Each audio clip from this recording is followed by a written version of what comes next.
I mean, the Dolphins overcame 1,000 turnovers. It didn't matter. They still beat a JV middle school team. So I guess I'll give it to them.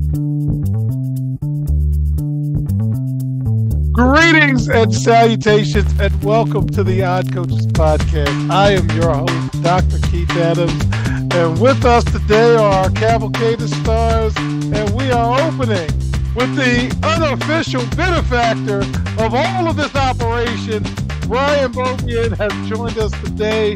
Ryan, it really is good to see you. How are you doing, sir? Oh, fantastic. My team couldn't lose today, so it was great. Also joining us, our favorite team leader, and he is Mr. King. Mike King is joining us. Mike, how you doing, man? Beaubien's team better stop losing because that first pick's ours. And captain for life, Will Cotton, who will also join us on our Wednesday and Thursday show. Cotton, man, how you doing, man? I haven't seen Brian and Mike in a long time in the same box, so it's good to be here. The NFC East, baby, NFC East. Let's go. All right, so in segment one, best, worst, and most surprising, as always. Segment two, just a couple of things that I'm hoping our crew helps me with. And in segment three, we will talk about things strictly for entertainment purposes only. But first, Brian, what was the best thing you saw today? And yes, you can skip Thursday. It's actually from Thursday. DJ Moore finally getting used appropriately by the Bears. Hopefully he keeps scoring my fantasy team 40 points a week. But he's a stud. If you get Fields to throw to him out of the pocket, which is the way that that whole offense should be run, maybe Matt Eberflus saves his job for the year. I don't know. We'll see. All right. Will, what was the best thing you saw today? The Jets beating the Broncos and beating all the shame to Sean Payton, all the trash he was giving to Hackett, and he was right on that sideline and whooped his butt. So I like that. They scored too many points. All right, Mike, what was the best thing you saw today? Do I have to pick something? It was all bad. I mean, the Dolphins overcame 1,000 turnovers. It didn't matter. They still beat a JV middle school team. So I guess I'll give it to them. All right, and for me, it was Kansas City's good. They're really good. They're awesome. All right. So, Brian, what's the worst thing you saw today? I can't. Was it Thursday?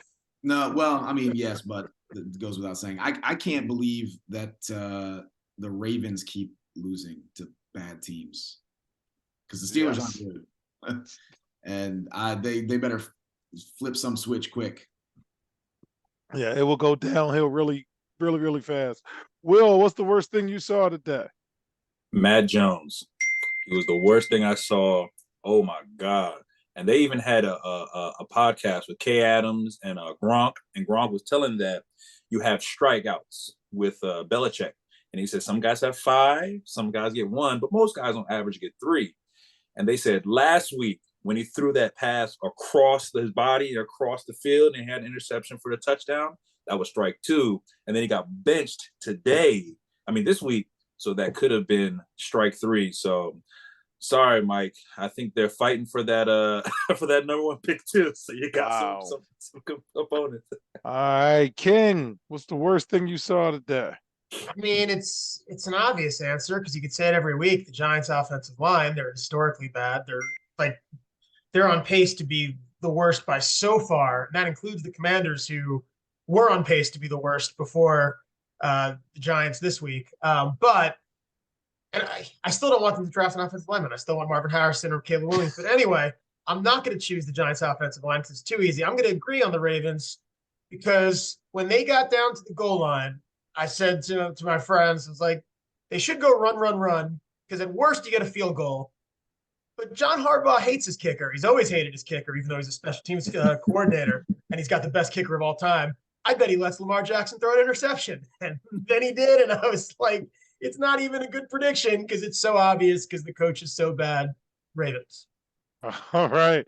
My brother would agree with you that it's pretty bad there. Worst thing I saw today was that the Bills couldn't put it together. They start to play well, and then they go across the pond. And although Jacksonville's been there 2 weeks, that's why I didn't touch the spread. I still thought the Bills could get a win. They didn't, but I didn't touch it, so I don't feel too bad about it. All right, Bobian, what is the most surprising thing you saw today? While I don't like Mac Jones, I think the Saints blanking the Patriots was pretty surprising to me, and in a not 17-0, but generally Belichick is always able to put together a decent defense, even if his offense can't do it. But this Patriots team is not good. Will, what about you? What is the most surprising thing you saw today? I was surprised that the Colts won this week. They're putting together a pretty solid season. They're about 3-2. They're beating teams that they're kind of supposed to, and they're just keeping moving. So they're not the team that's going to be laying down and picking in the lottery, at least right now. Richardson got hurt. Minshew came in and kind of finished him off. Great kid. Hope he can stay healthy, but there seems to be early indications that he has some trouble staying on the field. But great win for them, and they're on 3-2. All right, Mike, what about you? What's the most surprising thing you saw today? The Jets could win with Zach Wilson looking like he doesn't belong on the field, which outside of last week is pretty much every week he's ever played. The defense finally looked like that 85 Bears defense they said they were supposed to be. They won them the game because the Broncos are in the running for the first pick with the Giants and all the other garbage teams, and the Jets wouldn't have beat them if the defense didn't bring their A game, which is kind of sad. All right. For me, I'm like Bobian. We're literally watching New England crumble right before our eyes. And it's bad. But my question is, if the Patriots go terrible all season, let's get to get 1 or 2 wins and they get the first pick, do you let Big Belichick run the show for the next 10 years with Caleb Williams, or do you change and make some changes where you have to? Maybe put him in the front office and have a coach and actually start fresh. So I think there's a lot of things they have to think of, especially if that team gets the first pick. I am fond of saying that it rarely ends well. Right. It rarely, in all industries, no matter what, I see him, Punk, it rarely ends well. So I don't know. You got to die the hero, or you live long enough to be the villain. So, but I do know that in segment 2, we're going to have some random running back talks, and I'd like to get your thoughts on holding out for that. We'll be right back on the Odd Coaches podcast. The reviews are in for Dr. Keith Adams' book, Finding the Balance, My Personal Journey to Academic and Athletic Success. College professor and student athlete academic expert Dr. Lisa Rubin said, "There is nothing out there like this book, so I do hope people will pay attention and give it a read." Former George Mason standout Folarin Campbell said, "Consider this book an opportunity to work directly with Dr. Adams, just like I did. I assure you that there will be something you can take away that will be useful to you throughout your personal journey." Ryan Waite, a recent college graduate who is a software engineer, said, "I like how the book is based on research, which makes it good for general students as well as student athletes." The book serves as both a memoir to Dr. Adams' 30-year academic and athletic career, as well as an instructional guide to assist student athletes, parents, coaches, teachers, and administrators navigate through the challenges of finding a better balance between academic and athletic success. The book includes over 15 personal stories and anecdotes from Dr. Adams, along with numerous former players and colleagues from a variety of sports and endeavors. You can order your copy at www.ckasaveproject.org. From the main page, simply click CKA Save Project Services and order the Find the Balance book. For more information, contact Dr. Keith Adams by email at cka@ckasaveproject.org. Welcome back to the Odd Coaches podcast. In segment 2, we're going to get their thoughts, our panel's thoughts on the deal. So let's tell you fans what the deal is. Running back Jonathan Taylor signed an extension with the Colts last week. Sources told Adam Schefter that it's a 3-year, $42 million extension, which includes a $26.5 million in guaranteed money, and it makes Taylor one of the highest paid running backs. The new deal makes Taylor the first running back to land a long-term contract worth $10 million or more per year since Nick Chubb in 2021, and that was almost 800 days ago. He has been seeking a new contract, and with what happened with Saquon Barkley and Josh Jacobs signing with the franchise tender, neither got a multi-year deal. So, Will, I'm gonna start with you. What do you think about that deal, man? Why couldn't they get done in the summer? Why couldn't they get done in August? I mean, it didn't like he got paid something crazy or, why couldn't this get done before it happened? Why all the issues? And then now they're just like, okay, here's 3 years, $42 million, 26 and a half guaranteed. Here you go. I don't get it. I don't get it. But congratulations to him. He got paid. And it was well worth it. I mean, the guy had 6 carries for 18 yards, no touchdowns. His backup had 165 yards, 2 touchdowns, and the longest 56-yard run. So I guess they paid the wrong running back. So, okay. Mike, what do you think about the deal, man? Especially with Saquon being your guy. The guy leading the NFL is making $1 million a year in rushing. The guy in third place in the NFL in rushing is making $1.3 million per year. The guy in fifth place is making $6 million a year, which is a lot compared to those other two. You don't need to pay a running back big money. Saquon's been hurt all year, like he has been for most of his career. I love Saquon, but you can't pay a running back. And the running backs can cry and they can need and they can where it doesn't matter. You can just find a guy. That you always find a guy. Every year you find a guy. I like all the Commanders running backs that they keep finding. And last year whoever they put in, it seemed like 4 or 5 yards when they were going against the Giants. And I was scared of their running a lot more than the quarterback last year.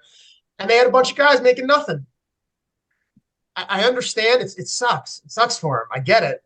But I'm not putting my money there. And at the end of this year, I mean, I would trade the way this year's going. I'd trade Saquon anyway, which stinks because he's one of my 2 current Giant jerseys. But we have other issues. Like all that money should go to the offense. All right, Bobian, you are the voice of reason, sir. What do you think about Jonathan Taylor's deal and the running backs, as Mike said, crying the blues? So I think that Taylor got the best deal he was going to get. I think Nick Chubb's injury earlier this year probably scared him into taking something that he wasn't really comfortable with, but that is better than anybody's going to get moving forward. I think Jim Irsay blinked, and you got Zach Moss who's going to lose. He's going to lose share, and it might be better. It might not. Taylor hasn't played since week 14 last year. I think he's been healthy all season. I think the pup list thing was a joke. But I agree with Mike in the sense that you got these guys that you're paying $10 million, $12 million a year. They are the guys that are most likely to get pounded all the time. Receivers are getting more touches, on the whole, but they're saved a lot by the rules on what you can and can't do in the secondary. There's nothing stopping that hit on Nick Chubb should be illegal, but there's nothing illegal about it. You can't hit high, but there's nothing that says you can't hit anybody who's not a quarterback low. And these are the guys that have their legs in the ground or their feet in the ground all the time. They are the biggest injury risk of all the skill players. And it sucks. And they should get hazard pay for doing it. But if you put that much money in a running back, it's going to come back to bite you. Wow. Well, speaking of things coming back to bite you, the New York Jets played the Denver Broncos. And fans, if you recall earlier this season, Sean Payton had a few choice words to say about the previous coaching staff. And today, as Brother Malcolm once said, the chickens came home to roost. Yeah. Will, What are your thoughts on the New York Jets beating Denver and introducing Sean Payton to the taste of crow, to quote the franchise on social media? I am happy that every single game Sean Payton loses for what he said. I think that's classless.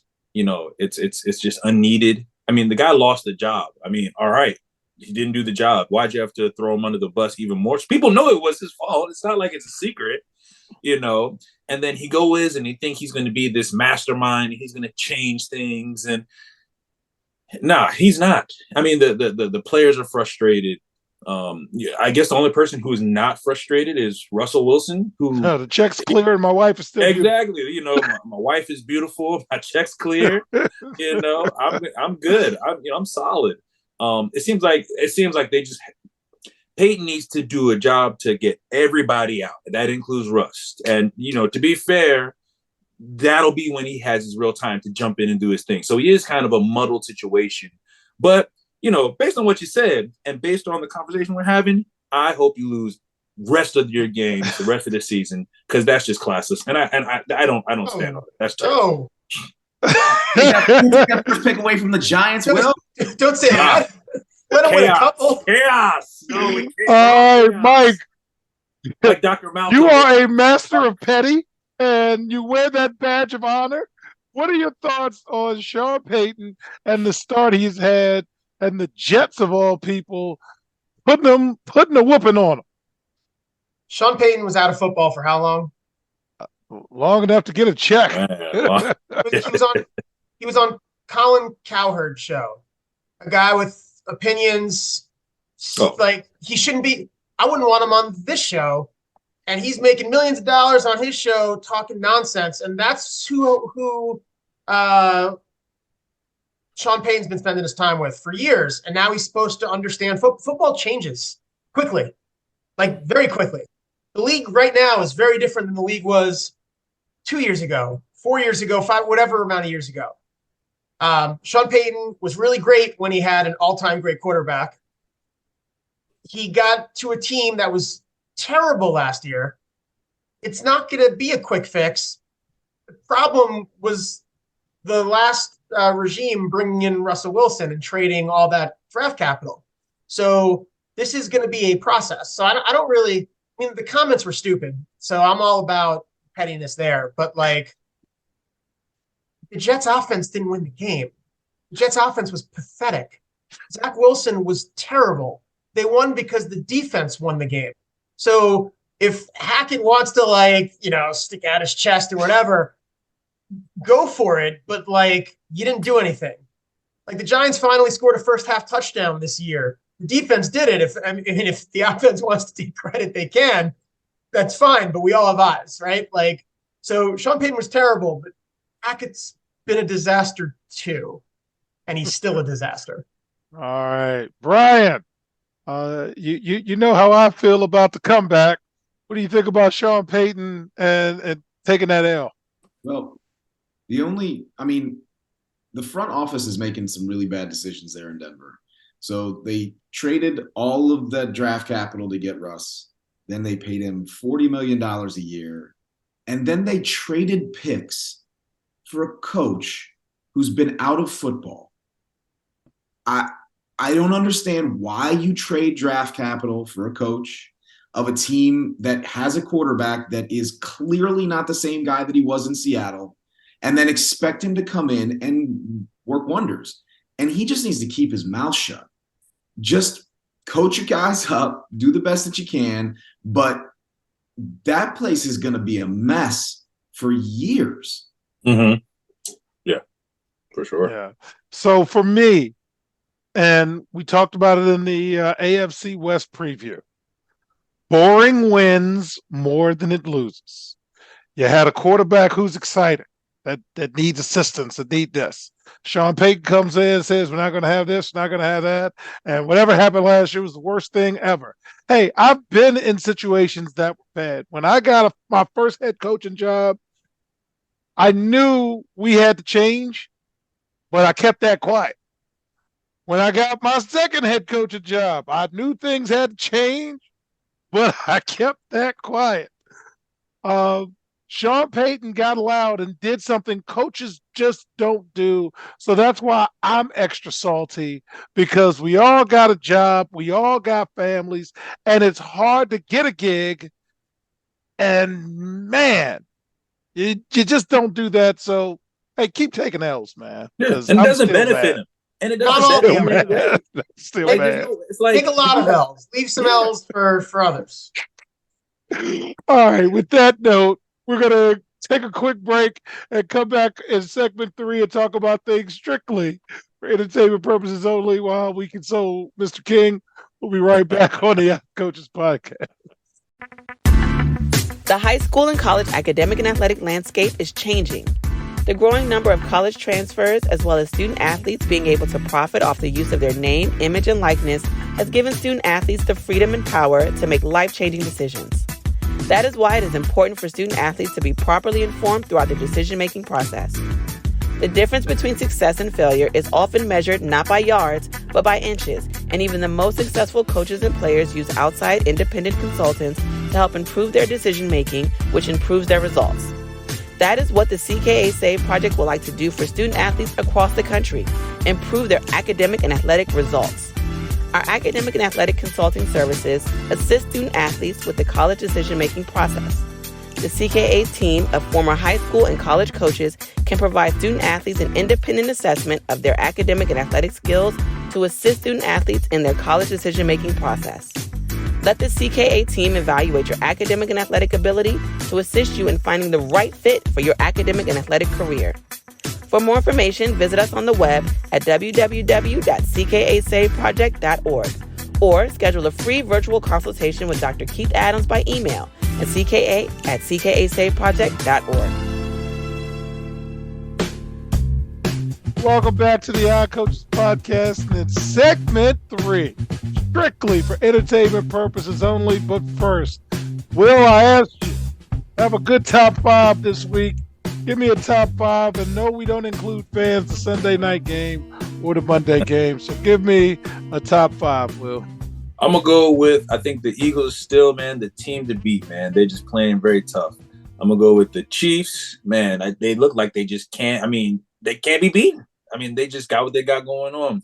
I'm gonna go with the Dolphins. I think the Dolphins are playing great. I think they lost a game that they could have won against the Bills, and they could have been 5-0 themselves. But 4-1 is fine. Then I'm gonna go follow up with the Lions, 4-1. And commanding NFC North, which is great, love it. And I guess I would say, I mean, since there is no other team, I guess San Fran is right there. Win or lose, I would put them in the top 5. I don't see them losing to the Cowboys, but I think they're right there. I would put them ahead of the Lions, and then the Lions at 5. All right, Mr. King, you got a top 5 for me. Got the Lions. I think I'm going to put them at 6. So the biggest surprise, I think, is that the NFC, at least for me, has 4 of the top 6. If I said the Lions are 6, which I didn't think was going to be a thing, where I thought everyone thought the AFC was going to dominate. But I'll go 49ers 1, Chiefs 2, Eagles 3, Dolphins 4, Cowboys 5. All right. Brian, you are the voice of reason, sir. You won't go crazy on me. What do you have for a top 5?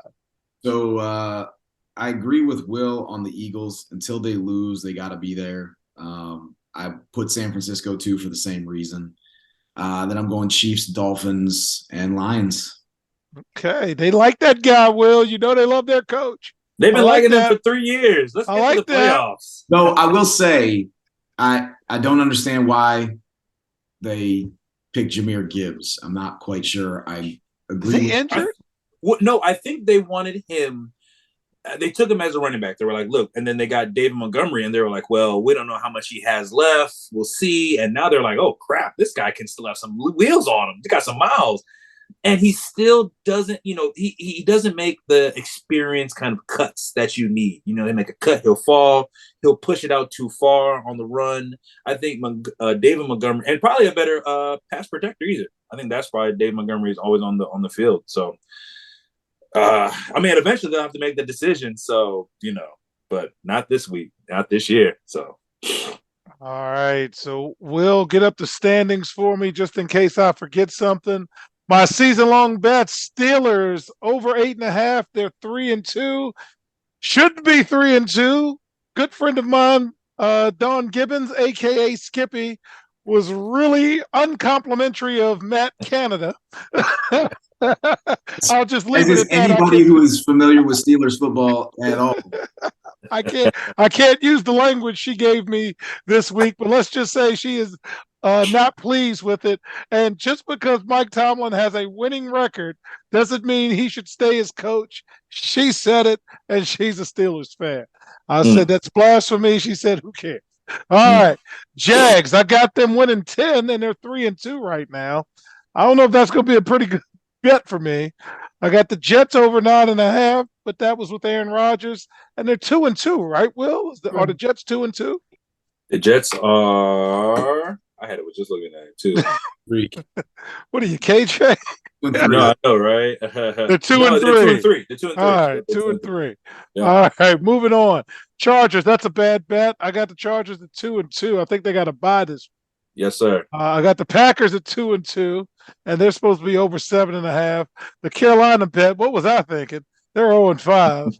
I have the Commanders 6.5, 2-3. It's tough. They shouldn't have lost to the Bears, but at 6:57, I got word that Dick Butkus passed away, and I was at a school event, and I couldn't change my bet. The Bears will not lose as an organization the day the greatest bear of all time dies. So I kind of give the Commanders a pass. I'm sure. Walter Payton? Walter Payton. Walter Payton. Gail said. Okay. Walter Payton, number Gail one. Sayers played a week and a half. Gail said. Dick Butkus, he's the first Mr. Linebacker, right? Number 2. Okay, whatever. I ain't Yeah. Two. He may not even be the best linebacker in Bears history. Well, you gotta have Butkus, and then you go to Singletary. Greatest NFL name, definitely. All right. Anyway, and Seattle, they play Monday night, and they're 3 wins, and I have them over 8.5. All right. Last week I crowed, and I was 5-0. This week I fell back to earth a little bit, but I was 3-2 plus $25.18, Bobien. So here's how it broke down. For the spread, I took KC minus 3.5. That was disrespectful to have KC that low. So, yeah, I'm going to jump on that. I had over-under. I had Denver under 43.5. I didn't think either team would score points, and then they started being an SEC team, so that didn't work out for me. 2-play, I had New Orleans under 40. Go Merv, because New Orleans defense is really good, and I would have paid attention if it wasn't for Merv. And I took Tennessee under 42.5, went to the pay window, and for my 2 plays, guys, I've been 4-1 this season. So my 3-play money line: Miami, Detroit, and Philadelphia. Although Philadelphia had to make it interesting for a little while, and my upset pick was Houston, and they gave it up at the end. How could you do that? But hey, that's how it goes. Will, did you do anything strictly for entertainment purposes only this week? Nah, I didn't play any today. I was playing golf, so I didn't put no money in. Maybe I'll go Monday. We will leave Mike and Brian alone in case their wives don't know. Okay, so week 6 game of notes. First of all, we got more bye weeks. Cleveland's on a bye. Rams are on a bye, and the Rams need a bye. Okay. Seattle's on a bye, and Tampa Bay is on a bye next week. We got Denver and KC on Thursday. So is the league trying to help Kansas City out? Because they get like a extra 10. Did they play on Thursday already? And now they're going to play on Thursday again. So Kansas City should win that. That's a good money line bet if you want something strictly. That's the Taylor Swift effect. Oh, come on. Yeah, man. Taylor Swift effect, man. Now, I tell you, they might even have they maybe have like Wednesday's games just for having. I'm not touching that. All right. Sunday doesn't look like the strongest week. I got 4 that I'm interested in. Baltimore's playing Tennessee. My brother is not a fan of Lamar Jackson right now, so let's see if he can do something to redeem himself. My brother even said he was a wide receiver or running back, but let's see what happens. San Francisco versus Cleveland. Has McNabb played well? Because I thought Cleveland won some games, but Has he played well? How about Watson? Oh, yeah, Yeah. I'm sorry. That was McNabb. Watson. Deshaun Watson. He's been solid, but he was injured last week, and then they had a bye this week, so he may come back. But he had a pretty big game about 2 weeks ago. So, All right. we'll see how it's going. See how fast I forget you. Seattle is coming east to play Cincinnati, and Detroit versus Tampa Bay now seems to be a little bit interesting. So let's see, Brian, what are you looking forward to next week? A big Commanders comeback? Well, I mean, I hope they're able to beat the Falcons, but I don't think that they're going to beat anybody. So Is that a home or away? Are we traveling to Atlanta? Yep, Yeah. they're going to dirty. Okay. Yeah. All right. Um, All right. Anything else you're looking forward to, Brian? Next week does not look like a great week. I can't lie to you. I'm gonna hopefully find something else to do. Okay, Mike, give us something to look forward to because that list look kind of raunchy there. Yeah, what? Seahawks, Bengals, Jim Zorn and Boomer Esiason. That could be fun. As long as Jim Zorn's not coaching, That's right. that's a shoot. Right. That's right. It looks like the worst week of football games I've ever seen. I don't want to watch it, but at least Giants, Bills, Dable back to Buffalo. I don't blame Dable. Are we making up storylines? Making it up. There's nothing. Making up storylines. Hey, Will, save us. It looks like an 8-point spread. It's a horrible game. That's funny. Anything for you, Will? I'm gonna catch the Commander game. It's a winnable game that they could win. But at the same time, there's Atlanta fans who are like, "Good, we're playing Washington," and Washington fans are like, "Good, we're playing Atlanta." So two bad teams playing each other. So it's all good. Well, Taylor Heineke get some reps just to stick it to his old team. That'd be pretty funny. And again, like King, we're making up storylines. We have well, there is a small one, the AFC South. The Colts are 3-2. The Jaguars are 3-2. The winner will be the number one team for the AFC South. So it could be the Colts, the team that everybody said was not going to do it. I think the Colts should win that one because the Jags are not playing in England. So, Well played, sir. Well played. When was the last time there were 3 NFL games in the same week with a double-digit line? Was there a double-digit line like that this week, or is that for next week? The Is it the Giants, the Bills? Chiefs are -10.5. Wow, against the Damn, Broncos. that's bad. Whew. Dolphins. I didn't know the odds got out yet. Dolphins are -13.5 against the Panthers. These are early lines, and then Buffalo's -14.5. 14. All right, so that's the 3-team money line for next week. Thank you, Mr. Mobius. Every favorite. All right, so as we close, last week for merch, go get your T-shirts. Go to www.cksaveproject.itemorder.com and get your OCP and CKA merchandise. Check out the Monday Motivation video shared with the student athletes in your life. And again, we appreciate the support. So on behalf of our Cavalcade of Stars, I'm Dr. Keith Adams saying thank you for listening and or watching the Odd Coaches podcast. We will see you on the sidelines. Till next time, take care. The Odd Coaches podcast is sponsored by the CKA Save Project. The CKA Save Project is an industry leader in providing student-athlete academic and athletic support.